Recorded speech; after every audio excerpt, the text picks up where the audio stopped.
Avant de plonger dans cette histoire incroyable, pensez à vous abonner à la chaîne et à activer la cloche. Ici, chaque récit a quelque chose à dire, et vous ne voudrez pas en manquer un seul. Le grand hall du conservatoire de musique vibrait de murmures excités. Les lustres en cristal reflétaient une lumière éclatante sur les robes longues et les costumes impeccables des invités. Emily Carter, 28 ans, noire et d'une élégance naturelle, avançait lentement sur le tapis rouge. Son violon, fidèle compagnon depuis l'enfance, reposait dans son étui noir. Tout semblait parfait, jusqu'au moment où Madison White, mécène influente et réputée pour son arrogance, posa son regard sur elle.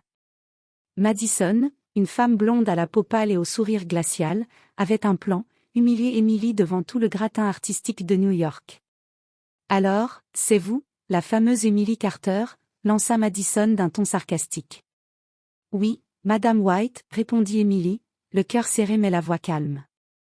Madison sortit un petit violon miniature, ridicule par sa taille, et le brandit devant Emily. « J'aimerais que vous nous fassiez une démonstration, sur ceci, dit-elle en étouffant un rire. Le silence se fit dans la salle.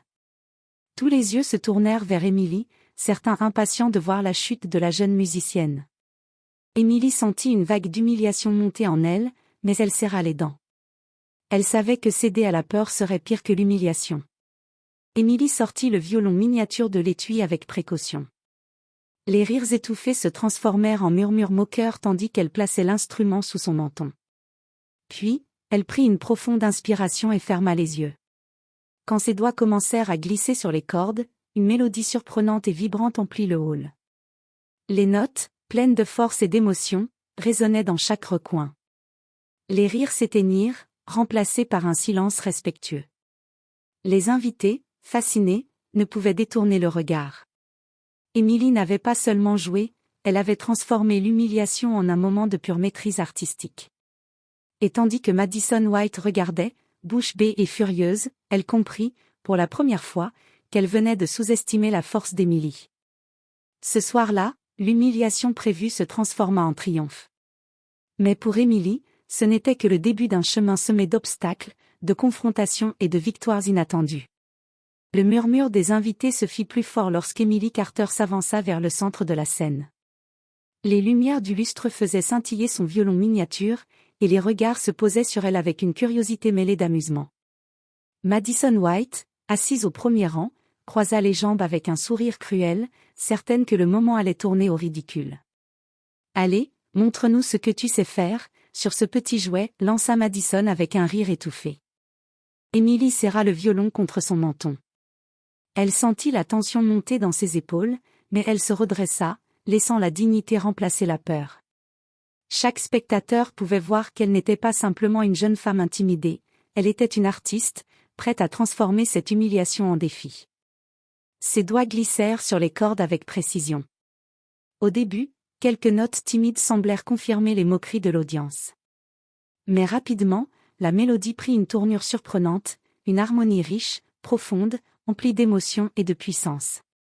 Chaque note racontait une histoire de lutte et de résilience. Les rires se transformèrent en murmures étouffés. Les invités se penchaient pour mieux entendre, hypnotisés par la maîtrise et la passion d'Emily. Même Madison sentit son sourire se figer. Elle avait sous-estimé Emily, pensant qu'un violon miniature suffirait à la ridiculiser. « Regardez-la, c'est incroyable », murmura un invité à voix basse, incapable de cacher son admiration. Emily continua de jouer, ses yeux fermés, totalement absorbée par la musique. Chaque note résonnait dans la salle comme un message silencieux, « Je ne céderai pas, je suis plus forte que vous ne le pensez ». À la fin du morceau, un silence pesant s'installa. Puis, un tonnerre d'applaudissements éclata, surprenant tous ceux qui avaient ri quelques minutes plus tôt. Emily sourit légèrement, reprenant son violon dans son étui. Elle venait de transformer l'humiliation en triomphe. Madison, rouge de colère, serra ses mains en poing. Elle comprit que son plan avait échoué, et qu'Emily venait de capter l'attention de toute la ville artistique. Cette soirée ne serait pas l'humiliation publique qu'elle avait imaginée, mais le début de quelque chose de beaucoup plus grand pour Emily Carter. La salle, qui quelques instants auparavant s'attendait à un moment comique, était maintenant plongée dans un silence admiratif. Les yeux des invités suivaient chacun des gestes d'Émilie, fascinés par la maîtrise de ses doigts et la profondeur de son interprétation. Un vieux critique de musique, assis au fond de la salle, fronça les sourcils en ajustant ses lunettes. Incroyable, elle transforme ce violon ridicule en instrument de génie, murmura-t-il à son voisin. Même les musiciens professionnels présents ne pouvaient détourner le regard. Les notes d'Émilie semblaient raconter toute une vie, un mélange de souffrance, de courage et de détermination. Chaque vibration, chaque accord, transportait l'audience dans un univers où l'humiliation n'avait plus sa place. Madison White, assise au premier rang, sentait la chaleur lui monter aux joues. Son sourire moqueur avait disparu, remplacé par une colère sourde et une gêne palpable. Elle avait imaginé un moment où Émilie se ridiculiserait, mais à la place, elle captivait tous les regards. C'est hallucinant, souffla une invitée riche, tenant son verre de champagne comme si elle craignait de le faire tomber. Elle joue avec une émotion, je n'ai jamais entendu ça, ajouta un jeune violoniste, bouche bée. Les caméras présentes au gala commencèrent à filmer, capturant chaque instant. Les téléphones portables s'allumèrent, immortalisant cette performance inattendue. En quelques minutes, Émilie, qui n'était venue que pour jouer devant quelques mécènes, était en train de conquérir l'attention d'une ville entière. Lorsque la dernière note s'éteignit, le silence se prolongea pendant quelques secondes, comme si tout le monde retenait son souffle. Puis, un tonnerre d'applaudissements éclata, couvrant même les murmures furieux de Madison. Émilie inclina légèrement la tête, reconnaissante mais calme, consciente que sa dignité venait de triompher. Dans son cœur, Émilie savait que ce moment n'était que le début. Le public était désormais ébahi, mais elle sentait que son véritable défi n'était pas encore terminé. Madison, humiliée par le retournement de situation, n'allait pas laisser passer cette leçon si facilement. Madison White serrait son verre de champagne si fort que ses jointures blanchissaient. Le sourire cruel qu'elle arborait quelques minutes plus tôt avait disparu, remplacé par une rage silencieuse. Chaque applaudissement pour Émilie était comme un coup porté à son ego. « Comment ose-t-elle » murmura Madison entre ses dents. « Ce violon miniature, et pourtant, elle a conquis tout le monde » ajouta-t-elle, incrédule. Elle se leva brusquement, décidée à interrompre la performance d'Émilie. Ses talons claquaient sur le parquet, attirant le regard de plusieurs invités qui froncèrent les sourcils devant cette agitation soudaine. « Assez » cria Madison en s'avançant vers la scène. Ceci n'était pas prévu. Cessez immédiatement de jouer sur cet instrument ridicule. Mais le directeur du gala, un homme respecté dans le milieu artistique, s'interposa. Madame White, je vous prierai de laisser la musique continuer. Mademoiselle Carter a toute la légitimité pour se produire ici, dit-il calmement mais fermement. Émilie, les yeux toujours fermés, sentit la tension autour d'elle mais ne se laissa pas déconcentrer. Elle respira profondément et continua de jouer. Chaque note semblait défier Madison, chaque accord lui rappelait que sa tentative d'humiliation était un échec total. Le public, sentant l'agressivité de Madison, soutint Émilie d'un regard, d'un murmure d'encouragement ou d'un léger applaudissement. Émilie ne jouait pas seulement pour elle-même, elle jouait pour chaque spectateur qui avait été témoin de l'injustice et de l'arrogance.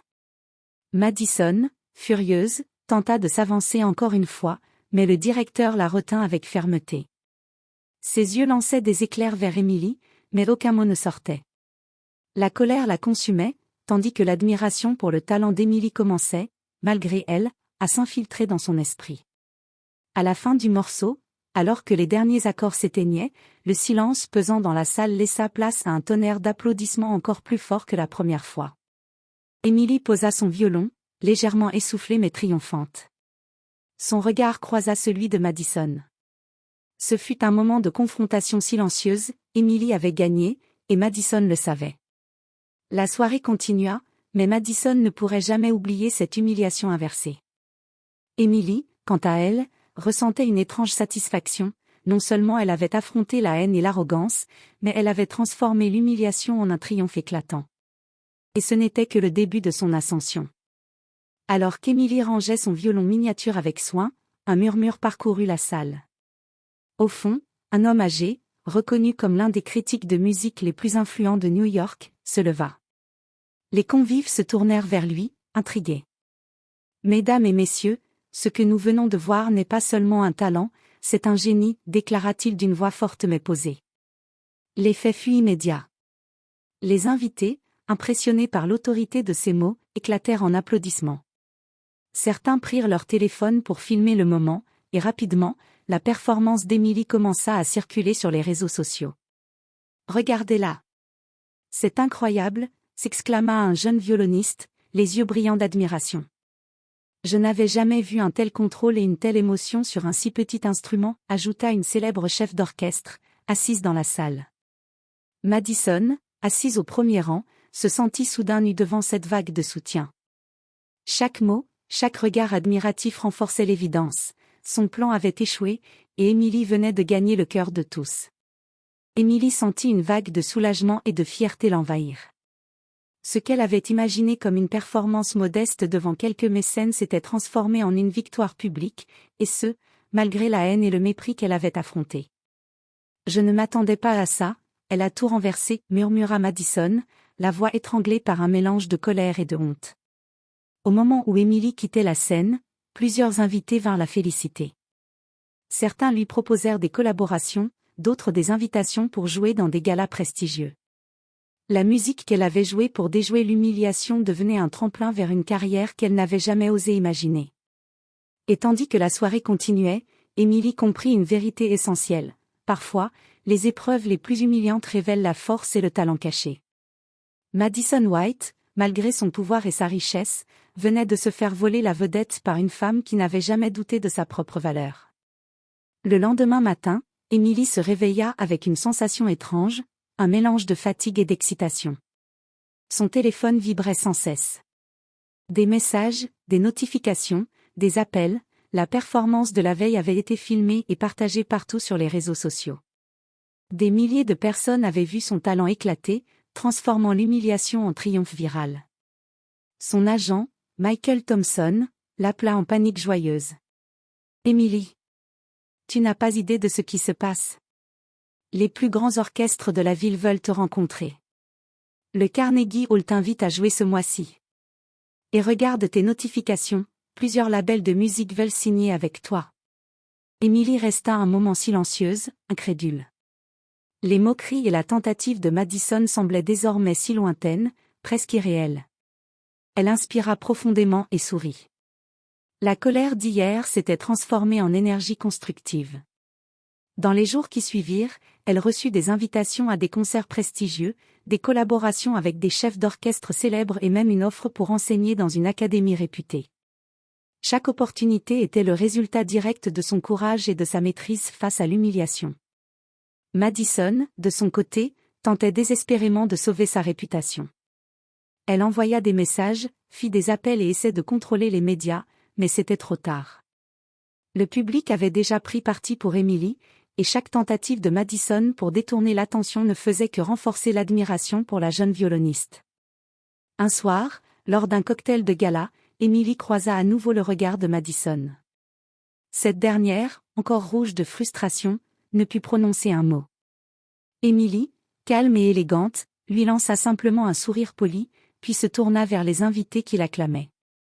Ce moment fut un tournant décisif. Emily comprit que l'humiliation n'avait été qu'un tremplin, une épreuve qui avait révélé sa force, sa détermination et son talent au monde entier. Pour Madison, c'était la leçon que l'arrogance et la haine ne triomphent jamais lorsque le talent et la dignité sont en jeu.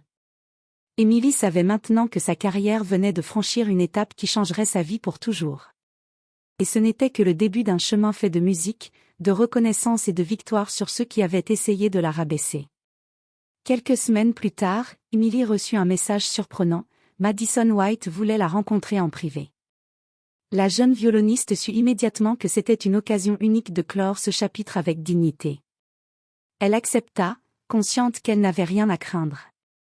La rencontre eut lieu dans un bureau élégant, baigné de lumière naturelle. Madison, assise derrière un large bureau en acajou, sembla hésitante.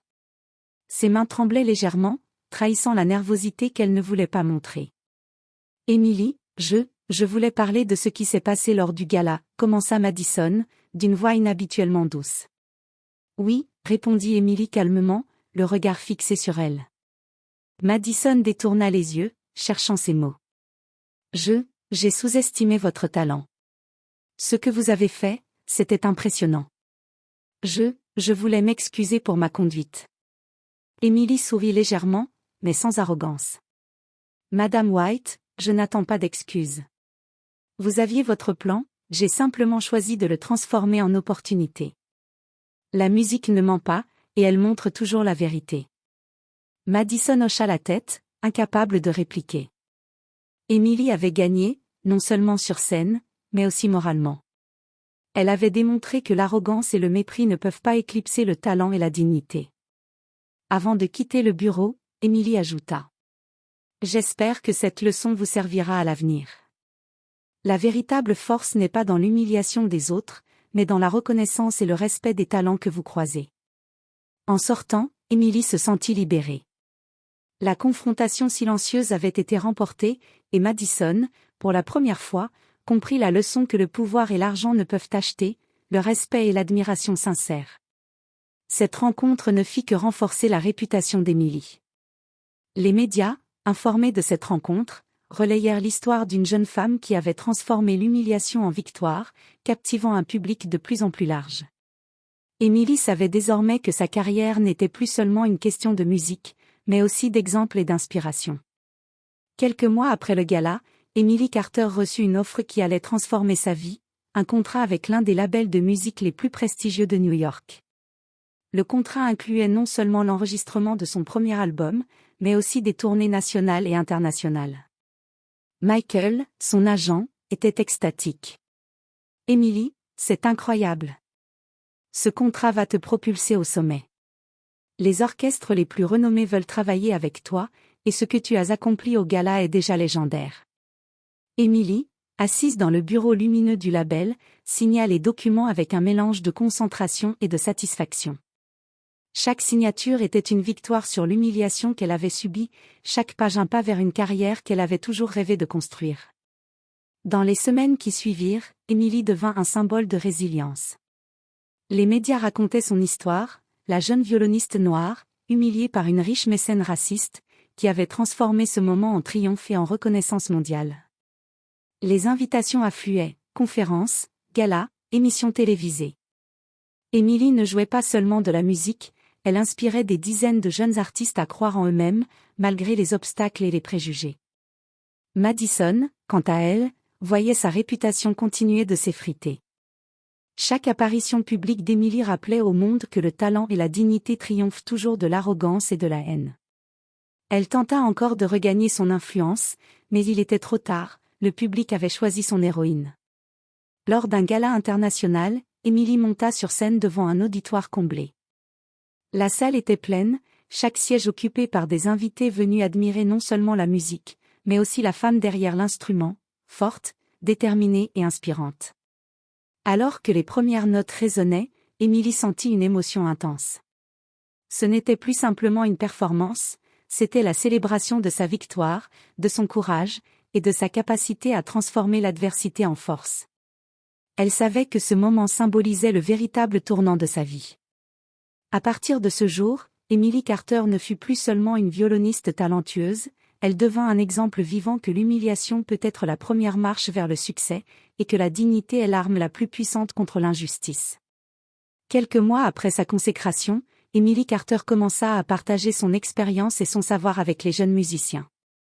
Elle organisa des masterclass et des ateliers dans plusieurs écoles de musique prestigieuses, mettant l'accent sur la technique, l'expression émotionnelle, et surtout, sur la confiance en soi. Lors de sa première masterclass, une salle pleine de jeunes violonistes la regardait avec admiration et une certaine appréhension. Emily, souriante, posa son violon sur le pupitre et commença. La musique est un langage universel, mais pour qu'elle résonne, il faut y mettre votre cœur. Peu importe ce que les autres pensent ou disent, c'est votre passion et votre persévérance qui vous définissent. Une jeune fille leva timidement la main. Mais, et si les gens se moquent de nous? Emily sourit et répondit avec douceur mais fermeté. Alors jouez pour vous-même. La peur des autres ne doit jamais étouffer votre talent. Rappelez-vous, parfois, les épreuves les plus humiliantes deviennent les tremplins de votre succès. Ces mots résonnèrent profondément dans la salle. Chaque élève pouvait sentir l'authenticité de son expérience. Émilie ne parlait pas seulement de technique musicale, elle racontait une histoire de résilience, d'intégrité et de triomphe face à l'adversité. Dans les semaines qui suivirent, elle fut invitée dans d'autres villes, dans d'autres pays. Partout où elle allait, elle inspirait des artistes en herbe et montrait que le courage et la passion surpassent toujours les obstacles. Même Madison White, dont la réputation continuait de décliner, entendit parler de ses masterclass et ressentit une pointe d'envie et de respect malgré elle. Émilie avait transformé la scène de l'humiliation en un exemple de force et de leadership. Émilie comprit alors que sa mission allait bien au-delà de sa carrière musicale, elle devenait un symbole vivant pour tous ceux qui affrontent le racisme, l'arrogance ou l'injustice. Sa musique était désormais plus qu'une mélodie, c'était un message, un guide, un appel à la dignité et au courage. Et tandis qu'elle quittait chaque salle après une performance ou une masterclass, Émilie ressentait une fierté tranquille, chaque note jouée, chaque mot partagé, était une victoire non seulement pour elle-même, mais pour tous ceux qui avaient besoin d'entendre que la résilience triomphe toujours.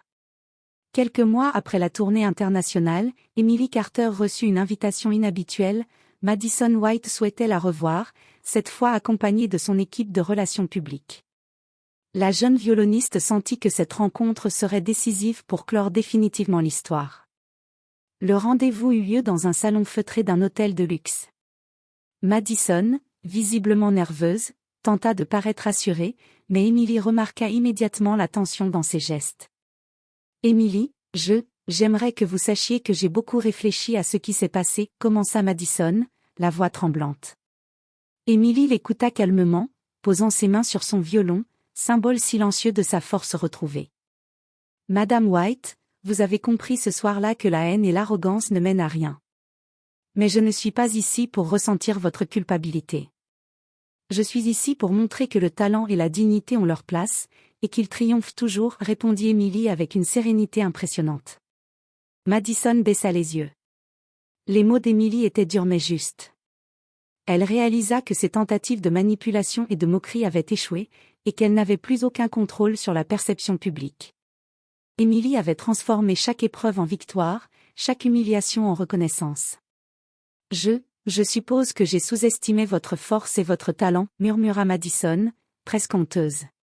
Exactement, dit Emily. Et c'est ce que vous devriez retenir, le pouvoir véritable ne réside pas dans l'humiliation des autres, mais dans la maîtrise de soi et le respect des talents que l'on croise. Cette confrontation silencieuse marqua la fin d'un chapitre. Madison quitta le salon avec un mélange de honte et d'admiration. Emily, elle, sentit une libération totale. Elle avait affronté l'arrogance, la haine et la moquerie, et elle en était sortie triomphante. Dans le monde artistique, son nom résonnait désormais comme celui d'une artiste accomplie et d'un symbole de résilience. Emily Carter n'était plus seulement une violoniste, elle était devenue une figure d'inspiration, rappelant à tous que le courage et la passion peuvent transformer les pires humiliations en triomphes éclatants. Le Carnegie Hall était comble. Les sièges brillaient sous les lumières tamisées, et l'atmosphère était électrisante. Emily Carter, désormais célèbre et respectée dans le monde entier, se tenait derrière le rideau, son violon prêt. Son cœur battait, mais pas de peur, de fierté et d'excitation. Ce soir-là, elle ne jouait pas seulement pour le public. Elle jouait pour elle-même, pour chaque obstacle surmonté, chaque humiliation transformée en force, et pour tous ceux qui cherchaient un exemple de courage et de résilience. Lorsqu'elle monta sur scène, le silence se fit immédiatement. Emily posa son violon contre son menton et inspira profondément. Les premières notes de son propre morceau, composé spécialement pour ce soir, s'élevèrent dans la salle. Une mélodie riche, émotive, qui racontait une histoire de lutte, de dignité et de triomphe. Le public, suspendu à chaque mouvement de ses doigts, fut transporté par l'émotion pure qui émanait de la scène. Les larmes d'admiration coulaient sur quelques visages, tandis que d'autres se levaient, incapables de contenir leur ovation. À l'avant, Madison White était présente, invitée pour assister à la consécration de celle qu'elle avait tenté d'humilier. Son visage, autrefois plein d'arrogance, était maintenant marqué par le respect et la reconnaissance de la grandeur d'Emily. Quand la dernière note s'éteignit, la salle explosa en applaudissements et ovations. Emily baissa légèrement la tête, humble mais triomphante. Ce moment n'était pas seulement une performance musicale, c'était la célébration de sa résilience, de son courage et de sa dignité inébranlable. Ce soir-là, Emily Carter devint une légende. Son violon, autrefois instrument de moquerie, était maintenant un symbole de force et d'inspiration. Elle avait prouvé que même face à l'humiliation et au racisme, la persévérance, le talent et la dignité triomphent toujours. Et tandis que le public continuait de l'acclamer, Emily sut que sa musique continuerait à toucher les cœurs, à inspirer les âmes et à rappeler au monde entier que la véritable grandeur réside dans la capacité à transformer chaque épreuve en victoire éclatante.